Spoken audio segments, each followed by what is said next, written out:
voor mij was je een onbekende, maar dan kom je met een plaat aan waarvan ik denk, wauw! Ja, dat is vandaag een nieuwe single. En, ja, het is gewoon een uptempo nummer en gezellig. Mensen pikken hem goed op. En, ja, het is even wat andere muziek, geen accordeon. Even wat anders. Hoe ben je aan die nieuwe stijl eigenlijk gekomen dan? Ik ben in contact gekomen met Bram Koning, een schrijver. En nou, heb een paar gesprekken mee gehad. En het nummer gaat er ook een beetje over dat het best moeilijk is, wat ik al zei. En daar gaat het nummer ook een beetje om. Hoe het in die wereld gaat, dat het best wel heel moeilijk is. Dat je moet voor me knokken en alles. Nou, een paar keer gesprek gehad. En hij zegt, nou, ik ga wel even aan de slag.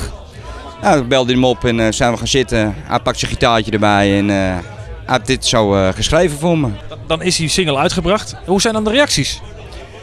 Nou, in het begin, eigenlijk gelijk al heel positief. En je ziet het nu dat het nu een beetje opgepikt wordt. Omdat hij bij TV Oranje, daar staat hij nou voor de 8e week staat hij in de top 17. Dus hij komt elke dag voorbij. En je wordt nu ook een beetje herkend als je ergens komt van, hey, ken je van die clip? En kijk, en dat zijn leuke dingen. En dan zie je dus wel dat het groeiend is.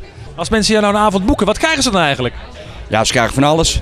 Ze krijgen in ieder geval een hele avond entertainment. En ja, ik doe ook meestal wel, er staan er nog verzoekjes. En dan, ja goed, we halen wat nummers. En je moet gewoon, ja, ik zeg altijd, je staat er voor de mensen. Je staat natuurlijk ook voor jezelf, omdat je het leuk vindt en het is je werk. Maar ja, de mensen moeten het naar het zin hebben. En als ik mensen zie genieten, en dan ga ik los en dan komt er van alles voorbij. Als ze je willen boeken, waar kunnen ze dan terecht? Ja, dan kunnen ze gewoon bij Mario Broers, www.mariobroers.nl.